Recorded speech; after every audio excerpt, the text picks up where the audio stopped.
Good evening. My name is Rochelle Crump, and I am president and the founder of the National Women Veterans Unite. Tonight, we're talking about veterans issues. And the first thing I want to do, as we always do when we pay tribute to someone who is deserving of that, who served our country honorably, I want to give a moment of silence to our World War II woman veteran who served in the United States Army and who basically served with the Postal Alliance World War II Unit 6888, Mrs. Ethel Crowder. Mrs. Crowder passed just recently, and it was such an honor to know her. She was very humorous. She was very active. She was in long-term care for probably a little over a year. And it was just an honor to be in her presence as she remembered her service delivering mail in Europe and France for soldiers. And she didn't forget any details. She was very talkative. She was a very humble woman. And she was proud that she served her country. And she served during a time when women and African Americans were not really welcome to serve their country. But she always had a smile. She always talked about how nice everyone was to her. And she was diligent and committed to the work that they did for those soldiers, to see the happiness and the smiles on their faces when they delivered the mail.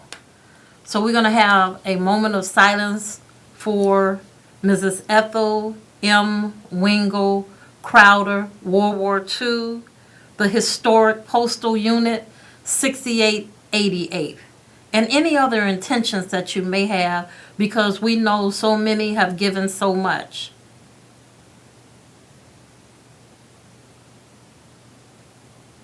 Thank you. And so tonight we're going to talk about women veterans issues, and not just women veterans issues. We want you at any time to give us a call at 312-738-1060 as we talk about women veterans. We know that this month was about the awareness of sexual assault. And it is unfortunate that our military has sustained a historic stain now on how many women were assaulted in the military, who came home with military sexual trauma. And so we always want to remember those women who are still struggling from the adjustment from military to civilian, and also how much they have sacrificed to serve their country and also their community, because many of them come home and then they do serve their community. They serve their cities where they live, their states where they live. And it's something about veterans, because when they serve in the armed forces, when they come home, they always want to do more. They always want to be connected. And so that's kind of how the National Women Veterans United formed in 2005, in March of 2005, because we knew that women veterans were not recognized for those contributions and sacrifices they had made for this nation. And so as a result of that, we called a group of women together and we asked them if it was necessary to have a women veterans organization. And of course, all of them felt the same way. And so over the 10 years, we did a lot of things. We did a lot of research. We did a lot of programs. And we looked into what women really needed as they transitioned from the military. And what we found is they needed financial, they needed guidance, they needed to know about the VA benefits and entitlements, community resources, because all of this was new from the time that they left. Because many of them left straight from high school and went into the armed forces. And so many have retired out of the military, serving more than 20 years. And so we want to give kudos to those women. We want to give them the salute that they deserve, because so many come home, do not get that patriotic parade, do not get the welcome home. And even when they join organizations, some of those organizations don't recognize how much women sacrifice. You know, a lot of them, you know, held off from having children because they wanted to stay in that career and they wanted to serve. Even though they were allowed to do that while they were in the military, some of them chose to wait it out and to do it, you know, at a time that was most convenient for them because they had a lot of aspirations for what they wanted to do in the military.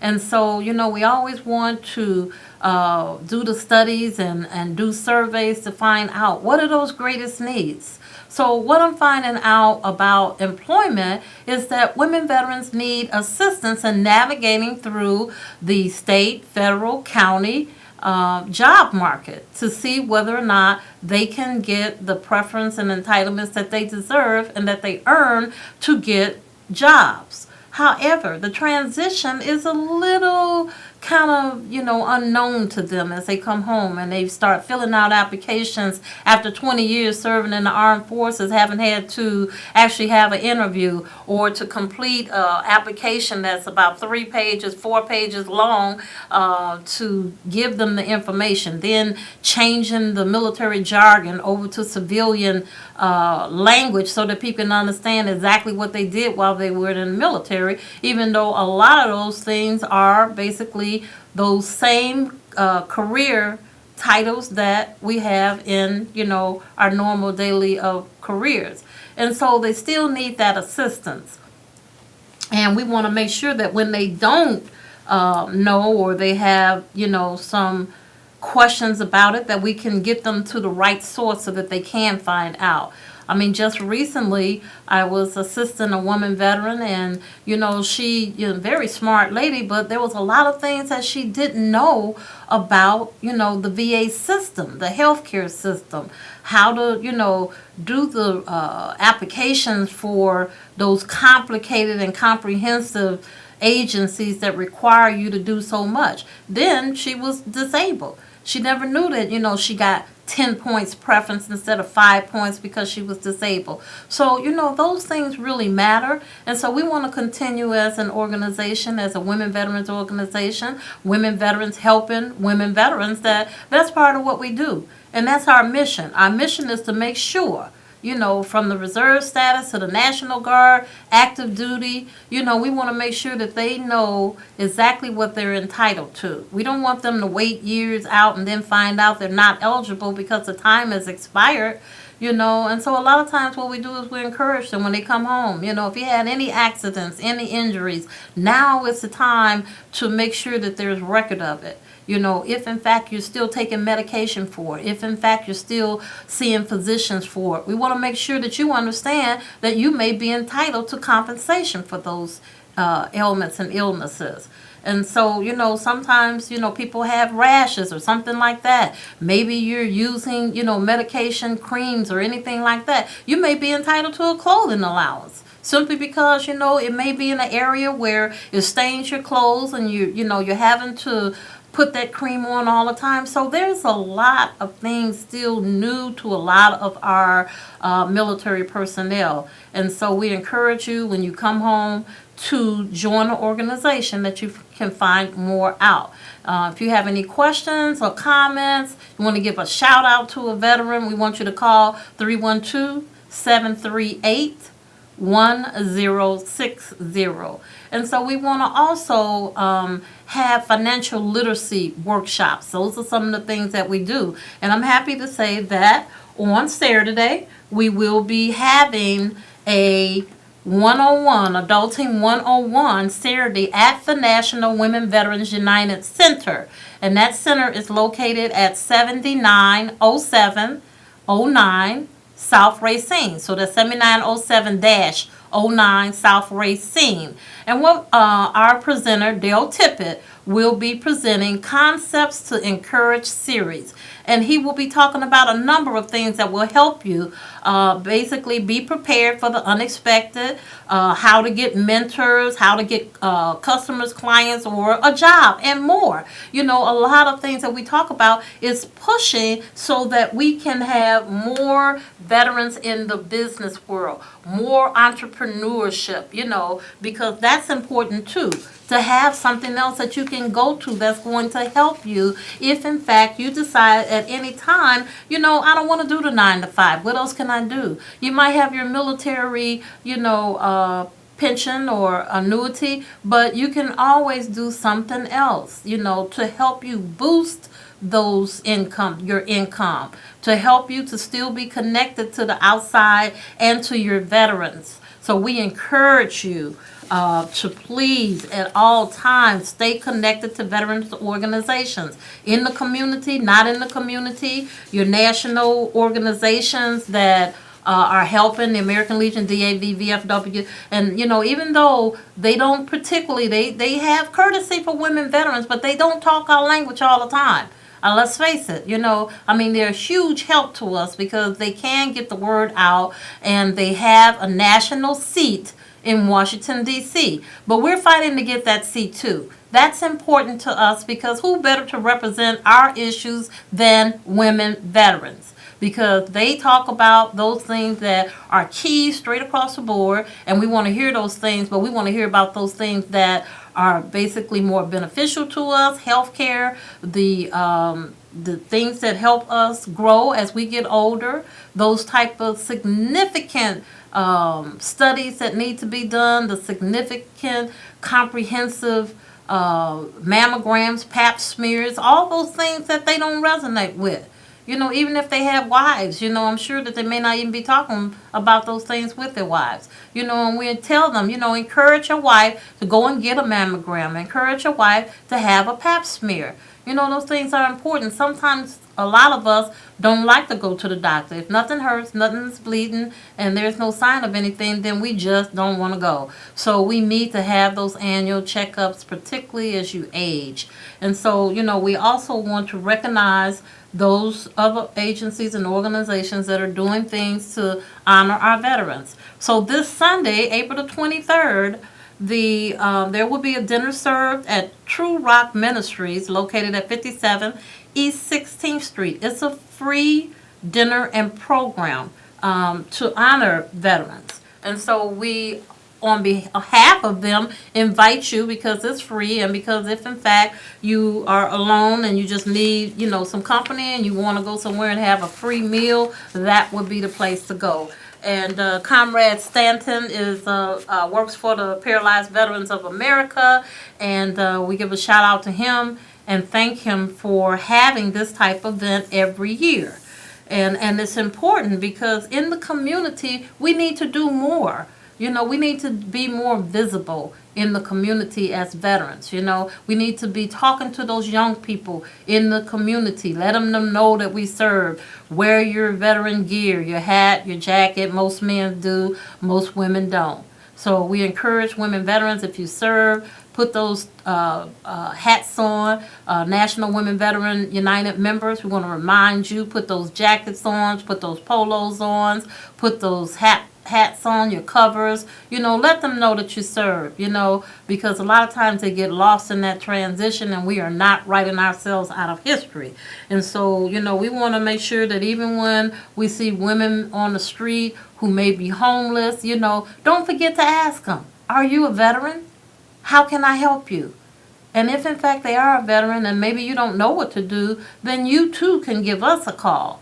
Unfortunately, I'm going to have to read that number off to you tonight, so I'm going to say it for you right now. If, in fact, you need to ask a question once we're off the show, you can call and leave a message at 872-731-2150. That's 872-731-2150. Or you can call or email us at nwvu.org@gmail.com. So nwvu.org@gmail.com. And so we invite you also to come and have a tour of our facility. We have the only Women Veterans Center in the state of Illinois in the community, where we are all branches of service, all war eras, peacetime, all professions. And so, we have a lot of things that we offer. If you just want to come and have a cup of coffee or a cup of tea, sit in the meditation room. If you need to use our computer lab, if you basically want to talk about any issues that you need some assistance with, if we don't know the answer, if we don't have the service there, we certainly know who we can connect you to. And that's what we do. We're advocates. We're advocates. And so we're going to continue to link and partner up with other grassroots organizations, basically to ensure that we keep up with what's going on in the community. We belong to several organizations. Give a shout out to the Coalition of Veterans Organizations who are working on some things, and I know that they'll be getting that information out to the American Legion when they have their show the next time. And so, what we do also is we make sure that disabled women know what resources are in the community. And, as we look at that, I'm glad that, the rough times with the weather is almost over with, so that, they don't have to worry about the places where snow is covering the sidewalks and things like that, or the transportations are too slow for them and they're waiting and they don't feel safe out there. So, we want to keep advocating for their access as well. I know just recently, I'm not sure which organization it was, but there were a lot of disabled people at the state building, and they were advocating for their own services and their own rights. And we should be right there with them, because it is difficult. And you'd have to be in their shoes to understand just how difficult it is. But for those of us who know how difficult it is, we have to do more to help them. And so what we do also is we monitor the services of the VA, the hospital, the benefits office, and what we do is to let them know that we're monitoring them. Having this show helps us to advocate, helps us to get the information out, helps us to tell you things about like the new burial for the VA cemeteries. You can now get pre-eligibility. What happens a lot of times is that you can't find discharge papers, and it's at the hour where you need to be buried, and your spouse or whomever is handling your affairs cannot find your discharge paper, so they cannot confirm that you're a veteran. We want all of our veterans to please take the time, go to the Recorder of Deeds office, register your DD-214 so that someone will be able to access it. So if your desires are to be buried in the National Cemetery, they can make that happen for you. It's a difficult process when people are having to look all over in your paperwork to try to find out whether or not you're entitled. So now the VA has a pre-eligibility form that you can fill out. It does not guarantee you into the cemetery. However, they will review your discharge paper and they will let you know if you are eligible to be buried in the National Cemetery. And you can hold that paper in your files, and at the time that you pass on, your family will be able to see that letter, and then they can make that call, and the VA will appropriately be able to handle your business very expeditiously. And so, I think that's a good thing. And then I'm looking forward to November, when the Department of Defense will allow veterans who have not retired from the military to use the online PX or commissary store to purchase items. That's a plus. And we want to continue to honor those who make those sacrifices and stay the whole length of their time. And they're entitled to, to shop in the store and everything. And so, some of us who did not carry that longevity of time out in the military, that's a plus for us. I'm looking forward to it because I know they have some nice things in there. And so every year, we do some collaborations, and we do a event to honor veterans. And so we're going to be doing that, but we want to make sure that you know also about the Memorial Day Parade. The parade will be on Saturday, May 27th. And come out, if you're not in the parade, come out to be a spectator at the parade. Let's not stop meeting and celebrating all of those who served. And bring your family. Let your family know that the Memorial Day is important. This is the day that we honor our fallen. This is the day that we pay tribute to those who gave so much. All gave some gave all. But we want to make sure that this parade is supported. We want to thank the mayor for continuing to have it. We want to thank John Trick, who basically is organizing it. Former Alderman Jim Balsa, my good friend Jim. We're going to give a shout out to him and John Trick and to all of those who make that sacrifice to make this parade what it is and what it has been. It's the largest parade, across the states for Memorial Day. And so, let's not forget that we have those who did not make it home, who basically gave up their lives for so many.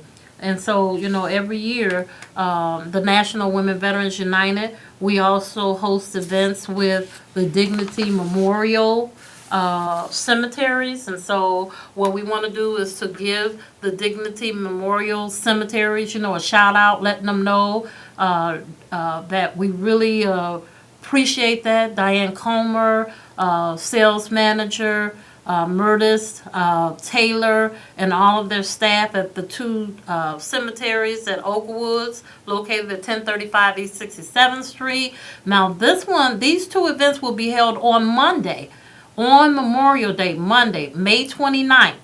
Oakwood Cemetery will be held at 10:30. We will be doing a reef land at former Mayor Harold Washington's gravesite. We will be then at the Evergreen Cemetery in Evergreen Park at 3401 West 87th Street at 1 o'clock. Also doing a Memorial Day program. And we want to thank, all those who have supported us over the years, the Chicago Buffalo Troopers, the Motorcycle Club. Want to give a shout out to Dream and to First Lady Ann from that group that have been significantly involved every year with our Memorial Day programs. There will be refreshments following the program, and it's free and open to the public. Let's not stop meeting. It's important. It's important that we continue to take care of those who have served. We want to give a shout out to those nurses who are taking care, and all the staff at the VA hospitals.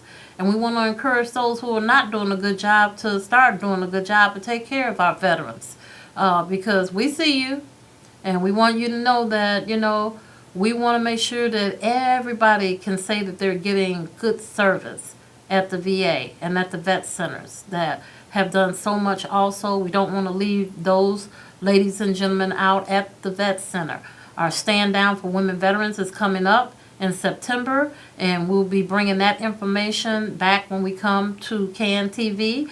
Probably in August, we'll announce what the date is, where the place is, and let you know, the good things that we will have, the information that we will have. And we're working on a conference right now. We had one conference last year. This year we're celebrating 12 years, and we want to make sure that people know about our conference that is coming up and those supporters that we have. And so, we'd like for you to stand by for that information at our next month's day to come to talk about veterans issues. We didn't get any calls today, but if in fact you are watching, I want to give you the phone number again. You have a caller? Caller, are you there? Caller, are you there? Yes, I am. Go ahead, please.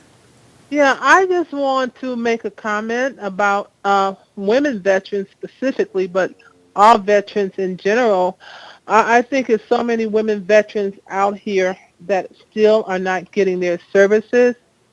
And I know National Women Veterans United is trying to reach women, no matter where they live, no matter, what rank they were in the military. And I just think that if more women come together, I think women veterans would have a greater voice.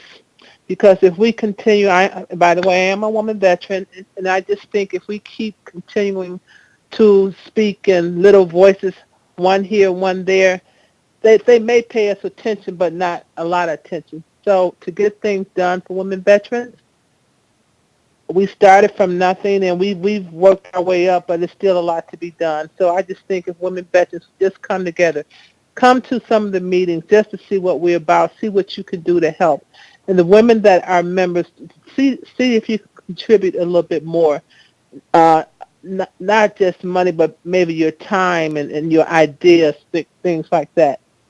And I just wanted to shout out to one male veteran in general. His name is Reginald Whitley, and he looks out for women veterans all the time. I mean, anytime he hears about a woman veteran needing help or something going on for women veterans, he has even got some women veterans that are working in the field to find out what they can do more to help women veterans, how we can get together, how we can have a conference, how we can do stuff, and he's behind that, even though he is a male veteran. So that's all I wanted to say. Absolutely, and thank you so much for putting that out. We salute you for your service as well, and also for Mr. Whitley. And we want to thank you for calling. We are out of time now, but please join us next month, the third Thursday of the month. On behalf of the National Women Veterans United, we want to say thank you so much for joining us.